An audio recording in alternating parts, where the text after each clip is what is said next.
प्यारे बच्चों, जय हिंद। मैं आपका अपने इस एजुकेशनल चैनल पर स्वागत करता हूं। प्यारे बच्चों, आज का हमारा यह चैप्टर पार्ट 1 कक्षा चौथी की हिंदी रिमझिम से लिया गया है। इसका नाम है मन के भोले भाले बादल।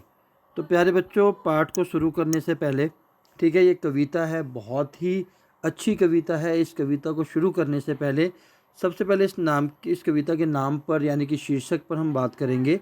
इस कविता का जो शीर्षक है वो है मन के भोले भाले बादल। तो यहाँ पर आप देखिए 3 शब्द दिए गए हैं। मेन पहला मन, दूसरा भोले भाले और तीसरा बादल। यानी कि इस नाम से हमें ये पता चलता है कि कविता किस पर आधारित है? बादलों पर। ठीक है। और पहले दो जो शब्द है मन और भोले भाले, यानी कि बादलों की अच्छाई के बारे में बताया गया है कि जो मन है वो बादलों का, वो बहुत भोला भाला है। अब भोला शब्द हम भोला किस आदमी को कहते हैं, किस बच्चे को कहते हैं? जो दिल से बहुत साफ़ होता है, बहुत अच्छा बच्चा होता है, बहुत अच्छा आदमी होता है, जो सबकी बात मानता है, जिसके दिल में कोई किसी के लिए नफ़रत नहीं होती, ऐसे व्यक्ति को हम भोला कहते हैं। ठीक है। जो दोस्तों के साथ हमेशा खुश होकर अच्छा व्यवहार करता है। तो यहाँ पर जो बात की गई है मन के भोले भाले बादल, ठीक है, इस में हम बादलों के ऊपर बात करेंगे। ठीक है। और बादलों के भी किस चीज़ के बारे में? मन के बारे में। ठीक है, कि बादल कैसे होते हैं। तो आइए इस कविता को एक बार शुरू करते हैं। झब्बर झब्बर बालों वाले, गुब्बारे से गालों वाले, लगे दौड़ने आसमान में, झूम झूम कर काले बादल। कुछ जोकर से तोंद फुलाए, कुछ हाथी से सूंड उठाए, कुछ ऊँटों से कुबड़ वाले, कुछ परियों से पंख लगाए। आपस में टकराते रह शेरों से मतवाले बादल। कुछ तो लगते हैं तूफानी, कुछ रह करते शैतानी, कुछ अपने थैलों से चुपके, झरझर झरझर बरसाते पानी। नहीं किसी की सुनते कुछ भी, ढोलक ढोल बजाते बादल। रह कर छत पर आ जाते, फिर चुपके ऊपर उड़ जाते। कभी कभी जिद्दी बन करके, बाढ़ नदी नालों में लाते। फिर भी लगते बहुत भले हैं, मन के भोले भाले बादल। तो प्यारे बच्चों, जो ये कविता है बहुत अच्छी है। इस कविता को लिखा किसने है? सबसे पहले आपको कवि का नाम पता होना चाहिए। तो इस कविता के कवि का नाम है श्री कल्पनाथ सिंह जी। ठीक है। ये बहुत प्रसिद्ध कवि हैं। इनके भी बहुत सारी कविताएं इन्होंने लिखी हुई हैं। आप नेट पर सर्च करेंगे आपको बहुत मिल जाएंगी। तो ये एक उनकी कविता है जो कक्षा चौथी की रिमझिम की पुस्तक में, पाठ्य पुस्तक में पहले ही नंबर पे, यानी कि पहले ही पाठ है। तो ये कविता बहुत अच्छी, मुझे पर्सनली बहुत अच्छी लगती है। तो आइए इस पे जो इसके अंदर इसका सारांश है उस पर चर्चा करते हैं। ठीक है, कि कवि इन पंक्तियों से क्या कहना चाहता है। अब इसमें वह शब्द आया झब्बर झब्बर। ठीक है। तो झब्बर का मतलब, यहाँ पर मैंने पहले कुछ शब्द अर्थ डिस्कस किए हैं, पहले उसके डिस्कस कर लेते हैं। ठीक है। झब्बर झब्बर यानी कि झब्बर का मतलब होता है बड़े और घने।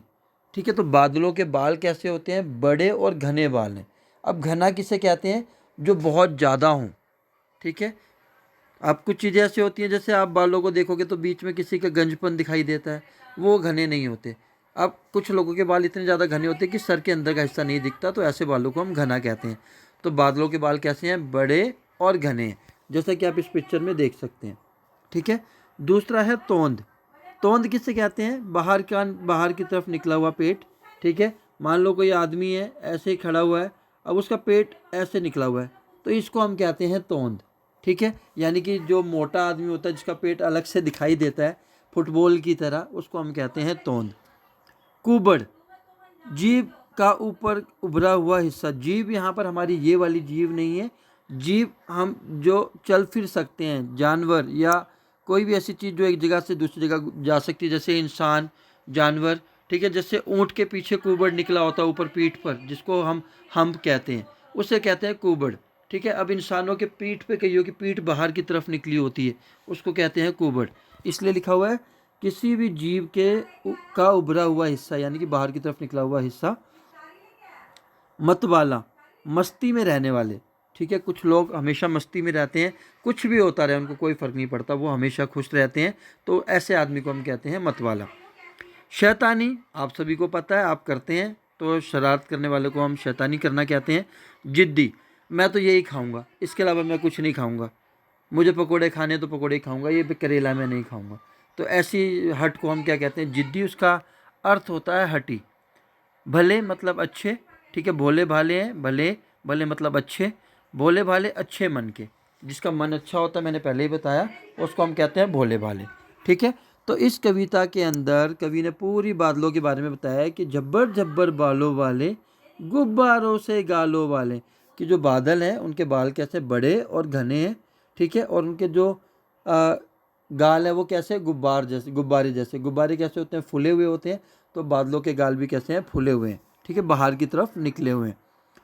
लगे दौड़ने आसमान पर, आसमान में झूम झूम कर काले बादल। तो आपने देखा कि बादल कहाँ रहते हैं? आसमान में, ठीक है। तो वो कहाँ भाग रहे हैं, कहाँ पर दौड़ रहे हैं? आसमान में दौड़ रहे हैं। आसमान में रहते हैं तो आसमान में ही दौड़ेंगे, ठीक है। झूम झूम कर मतलब नाच नाच कर आसमान में दौड़ रहे हैं। कौन? काले बादल। बादल कैसे हैं? काले। कुछ जोकर से तोंद फुलाए, कुछ बादल कैसे हैं? मोटे हैं, जिनका पेट बाहर की तरफ निकला हुआ है, ठीक है। यहाँ पर देखते हैं जैसे कि ये है, ठीक है, कुछ है यहाँ पर, ठीक, तोंद निकली हुई है, ठीक है। कुछ हाथी से सूंड उठाए, कुछ बादल ऐसे दिखते हैं कि जैसे हाथी की सूंड ऐसे उठी हुई है, ठीक है। कुछ ऊँटों से कुबड़ वाले, अभी मैंने बताया था कि ये ऊँट देखो, ये वाला देखो, ये वाला पोर्शन, ठीक है, ये वाला जो पोर्शन है ऊँट के जैसे कुबड़ है। तो बादल जब आप आसमान में देखेंगे कभी भी ध्यान से, जब मौसम साफ होता है, तो बादलों की जो शेप है वो अलग अलग, कभी आपको लगेगा कि बादल बन गए, कभी फुटबॉल जैसे दिखेंगे, कभी लगेगा आपको ऊँट बन गया। तो यही सब चीज़ें बताई गई कि हम बादलों में अलग अलग आकृतियाँ जो शेप बनती है उसके बारे में इस कविता के अंदर ज़्यादा जिक्र किया गया है, ठीक है। तो कुछ ऊँट हमें कुबड़, ऊँटों के कुबड़ जैसे लगते हैं, कुछ परियों से पंख वाले लगते हैं, ठीक है। आपस में टकराते रह रहे, जब बादल आसमान में रहते हैं तो वो एक दूसरे से टकराते हैं, ठीक है, रह कर टकराते हैं, मतलब बार बार छोटी थोड़ी थोड़ी देर में टकराते रहते हैं, ठीक है। शेरों से मत वाले बादल, ठीक है, शेरों से मत वाले बादल, ठीक है। कुछ तो लगते हैं तूफानी, ठीक है, कुछ बादल तो ऐसा लगता है कि अभी तूफान ले आएंगे। कुछ रह रह करते शैतानी, कुछ थोड़ी थोड़ी देर में शरारतें करते रहते हैं। शरारतें मतलब कभी बारिश की, कभी नहीं की, कभी आए कभी चले गए। कुछ अपने थैलों से चुपके, झरझर झर बरसाते पानी। थैलों का मतलब है, मतलब बादलों का काम क्या है? पानी बरसाना। तो वो कहने का मतलब यहाँ कभी वैसे बताना चाहता है कि वो अपने थैले से क्या गिराते हैं? पानी, यानी कि बारिश, ठीक है। नहीं किसी की सुनते कुछ भी, ढोलक ढोल बजाते बादल। बादल, अगर आप कहोगे बादल अभी बारिश कर, तो वो करने लग जाएगा क्या? नहीं सुनते हैं किसी की, उनको जब बारिश करनी है तभी करेंगे, ठीक है। ढोलक ढोल बजाते बादल। ढोलक ढोल का मतलब वो जब वो गरजते हैं, जब वो बिजली कड़कती है, आपने सुनी होगी, तो उसी को यहाँ पर क्या कहा गया है? ढोलक ढोल बजाते बादल, ठीक है। आगे देखिए, रह रह कर छत पर आ जाते, ठीक है। आप अपनी छत पे देखोगे तो कभी आपकी छत पर दिखेंगे, कभी दूसरे की छत पे दिखेंगे, तो वही बात है कि थोड़ी थोड़ी देर में हमारी छत पर आ जाते हैं, फिर चुपके ऊपर उड़ जाते, आए फिर चले गए, ठीक है। कभी कभी जिद्दी बन करके, कभी कभी जिद्दी बन करके, जैसे आप जिद्दी हो जाते हैं कि मुझे ये नहीं खाना है, मुझे तो वही खाना है जो मुझे चाहना चाहिए। तो बादल भी कभी कभी जिद्दी हो जाते हैं और वो इतनी बारिश करते हैं कि बाढ़ आ जाती है। बाढ़ मतलब सब हर, जब हर जगह पानी पानी भर जाता है, ठीक है, तो उसको हम कहते हैं बाढ़। जब बाढ़ आती है तो नदी नाले क्या आते हैं? भर जाते हैं, ठीक है। फिर भी लगते बहुत भले हैं, इतनी शैतानी करने के बाद भी बादल हमें क्या लगते हैं? भले लगते हैं, मतलब बहुत अच्छे लगते हैं। मन के भोले भाले बादल, जो बादलों का मन होता है वो कैसा होता है? भोला होता है, ठीक है। तो ये थी कविता। आशा करता हूँ आपको बहुत समझ में अच्छी लगी होगी, ठीक है। अगर अच्छी लगी तो प्लीज़ इसको लाइक शेयर और कमेंट जरूर कर दीजिए। इसके बच्चे कुछ क्वेश्चन आंसर है, प्रश्न उत्तर हैं, ठीक है। तो प्रश्न उत्तर आप जब आप करने लगेंगे तो आप आसानी से कर सकते हैं, ठीक है। तो प्रश्नों के लिए मैं अलग से एक वीडियो लेके आऊँगा, ठीक। तो इस वीडियो को मैं यहीं ख़त्म करता हूँ। आज के लिए बस इतना ही। प्यारे बच्चों, जय हिंद, जय भारत। वैसे मेरे समझाने के तरीके से आप प्रश्न अपने आप कर सकते हैं, ठीक है। तो इस वीडियो को मैं यहीं समाप्त करता हूँ। जय हिंद, जय भारत।